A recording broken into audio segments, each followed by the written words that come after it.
That's about right. I'm really sorry for the terrible lighting in this video. It's the 26th of December 2022 of this recording.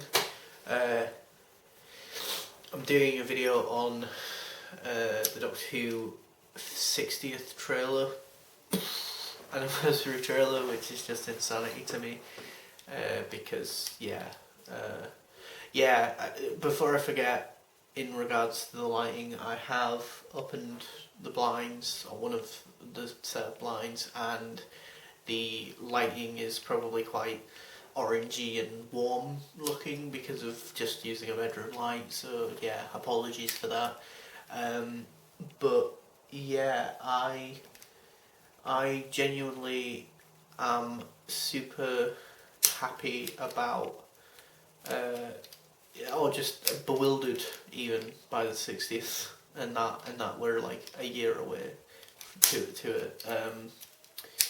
But yeah, the trailer is a minute and like 20 minutes. 17 minutes long.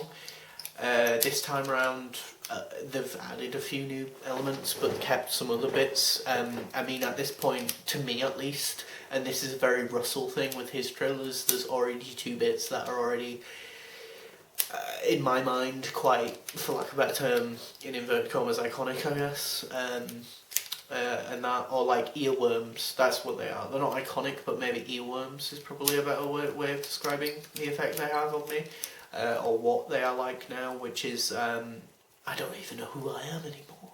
You know, that, and then that plus him, Gatwa, Ncuti Gatwa, at the end being like, can someone tell me what the hell is going on here? Are already just like iconic, and we've had like two trailers. We had like a teaser trailer at the end of Power of the Doctor, which was insane because I did not expect that, because, you know, just after the whole Jodie era and the Chibnall era, I just my expectations with Doctor Who are very low down, and so hopefully, even if hypothetically the 60th was mediocre, which I don't think it will be, we will all think it's 10 out of 10, probably just because we've been starved of Doctor Who content and starved of, I wouldn't say quality Doctor Who content, but just content even, just in general, you know, generally speaking. Predominantly from the TV show though, that's the weirdest thing, like we still got lots of books and Big Finish and other bits and pieces from the expanded universe and the comics and that, but the main show was just not fully there for some odd reason. But enough about the Jodie Whittaker era, but like the trailer, this trailer, I like the fact that they've got the Jodie Whittaker TARDIS exterior box still. I don't know if that means that the interior is still the same, or if the leaks of the TARDIS set are because they are using it for Gatwa or for his series, or if they are using it for the 60th as well. I like I was saying to my mum, the idea that maybe the exterior hasn't changed yet, but the interior has, but like maybe by Gatwa it fully changes, you know, which adds to this whole behind the scenes thing of referring to Tennant's Doctor as the Bridge Doctor. Shout out to that one YouTuber who did a video on that, because yeah, and then there's Neil Patrick Harris, who I do definitely think is the 60s villain, Doctor Who villain, or Doctor Who villain from the 60s even, the Celestial Toymaker.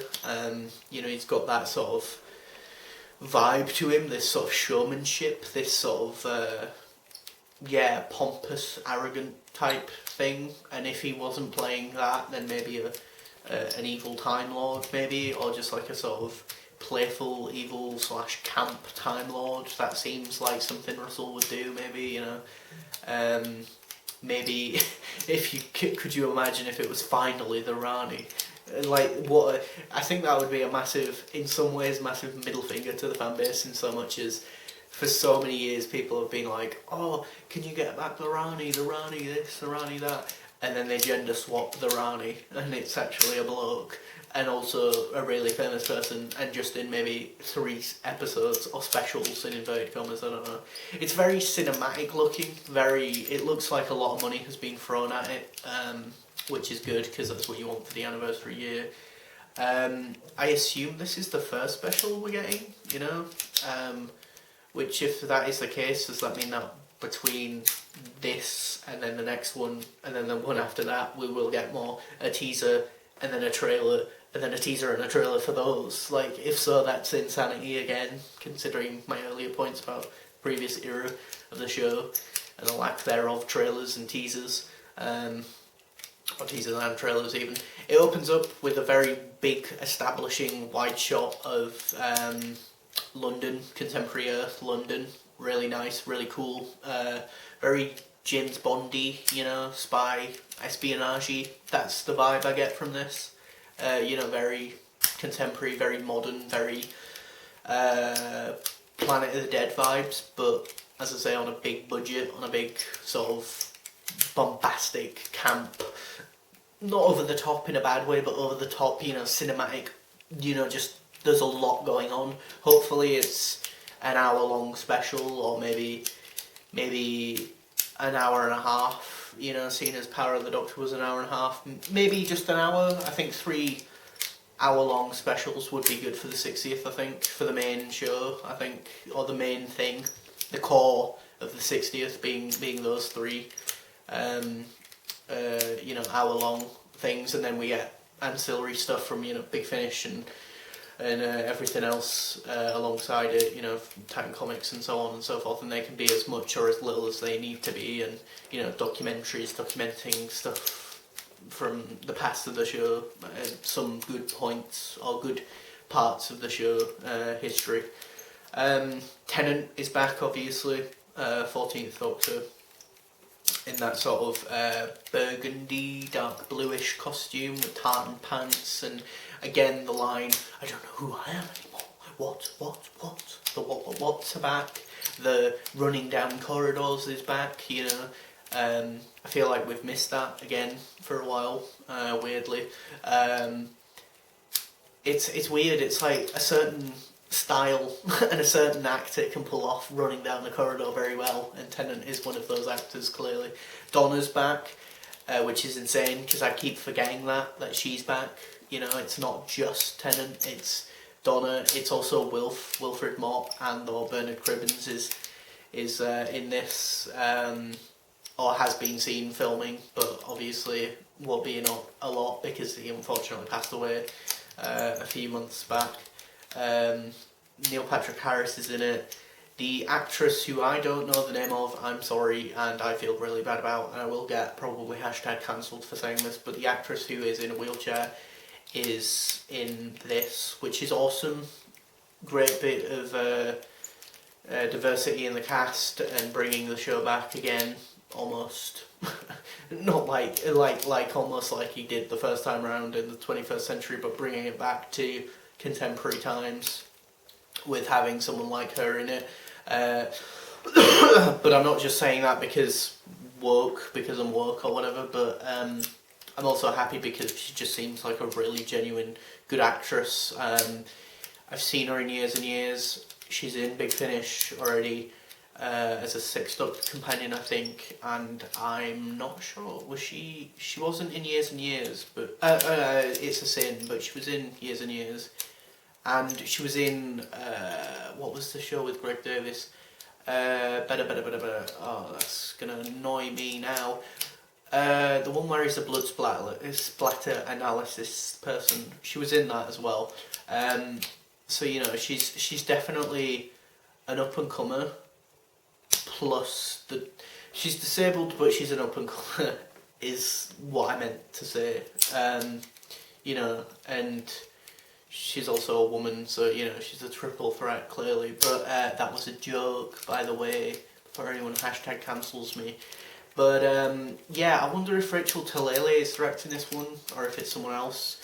There's a bit where there's a bit of rubble on the ground. He looks towards the camera. He runs through this hole in the wall, and then there's the epic shot of like an above shot, maybe even a drone shot of all the things, or crane shot / drone shot. Because that's another thing. Drones are a thing now in films and in TV shows even. You know, where before, way back when, with Russell, doing Doctor Who the first time around, he had to use crane shots to do a lot of things. Where now you can stick cameras on drones, and it'll make Doctor Who look more cinematic than ever in terms of the overall cinematography and the direction. Granted, again, I think direction wise and the way that Whittaker era looked was great anyway. But yeah, what else? The guy who played Donna's boyfriend or husband person, the black guy whose name I don't know, either the character or the actor, which is really bad. He's in this. Yasmin Finney, who I think is transgender. I could be wrong about that. The actress, I could be wrong about that. But either way, she is in the show, and she is playing a character by the name of Rose, who everyone already suspects is the baby of Sean Temple, I think his name is, and Donna. Edna, I think she's their kid. Apparently, everyone says that. And Sylvia's back as well, Donna's mum. Because there's a bit where she's like hiding the Doctor in the kitchen, or what looks like the kitchen, and Donna's like, "Skinny man, skinny man, skinny man." So there's already a funny, for lack of a better term, in the trailer. It's not all completely dark and serious. There is still that Russell touch of humour, which is good, because you need that, and especially if it is going to be actually quite a gut punch of a boom story, you know. Beep the Meep.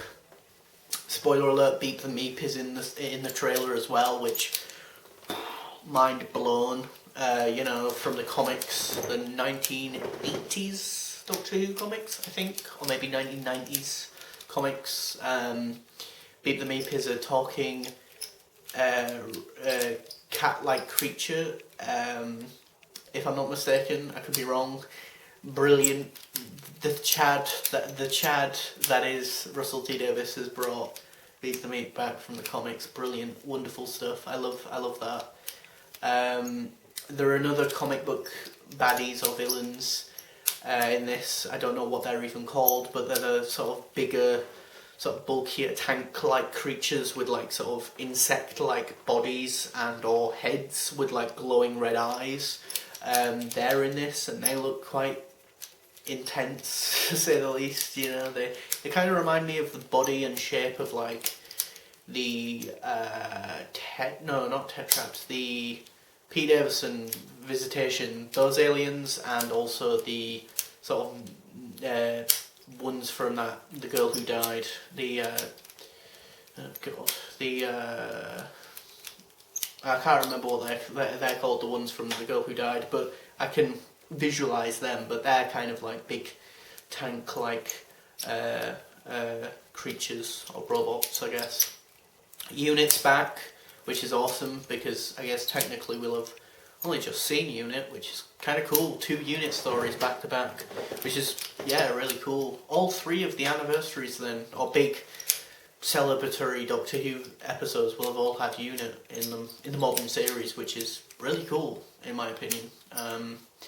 You know, it's odd in the sense that in Doctor Who in the modern series, Unit's not in there a lot, yet it's there in the celebratory episodes. So it's like the showrunners are like, yeah, remember Unit? That thing we barely use in the main series week to week, but for the 50th and the Power of the Doctor 100-year celebration of the centenary special, and for the 60th, we'll bring them back.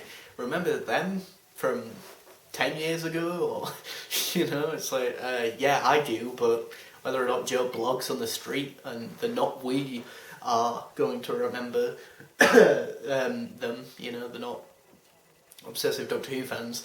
There's a bit with like lots of red roses or petals and that, where it's like, you know, splashed about.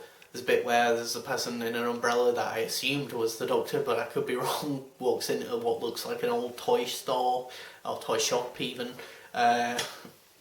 which again adds to the idea that the Celestial Toymaker is in this story, or Neil Patrick Harris's character is the Celestial Toymaker. Could be wrong about that. But yeah, and the other thing is, that Gatwa, I think it was Who Culture, or maybe it wasn't Who Culture, maybe it was Review of Death, I can't remember who it was specifically, but someone out there did say that they reckon that where Gatwa is, where he's then saying, can somebody tell me what the hell is going on here? He is on the cliff top where the Doctor, I assume, are we officially calling it a degeneration now? I don't know, because again, he's technically named as the 14th Doctor, but he's already been in this body though, you know, that's the mad thing. So, is that why Gat was there on that cliff top? Does this link into the theory that Tharies has, about, or Reddit leak that Tharies reported about maybe the Doctor is in the, or maybe the modern Doctors and McGann and the modern Doctors do get a cameo at some point in the 60th in that dreamscape place, the Edge, or whatever, the Edge of Reality, the Mindscape, Mind Palace-like place, which I adored in Power of the Doctor. I loved that as a concept, because it was well executed as well, I might add.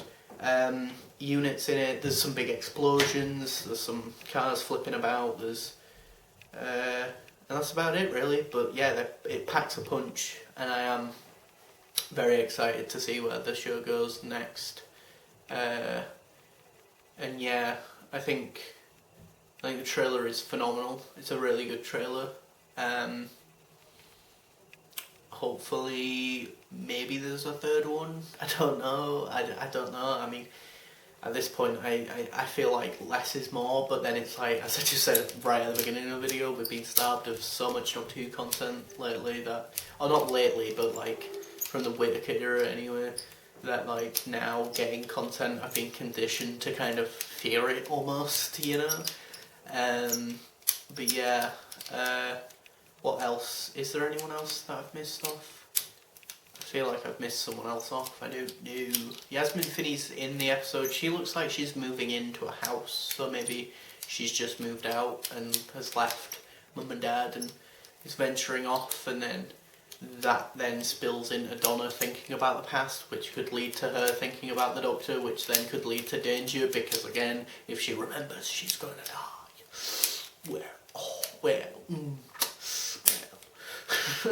You know,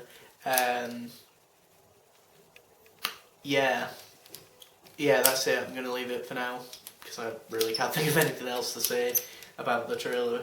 I've seen it about 4, maybe 5 or 6 times now, and it's only been out for a bit of time of this recording, but yeah, probably watch it another 20 billion times between now and then.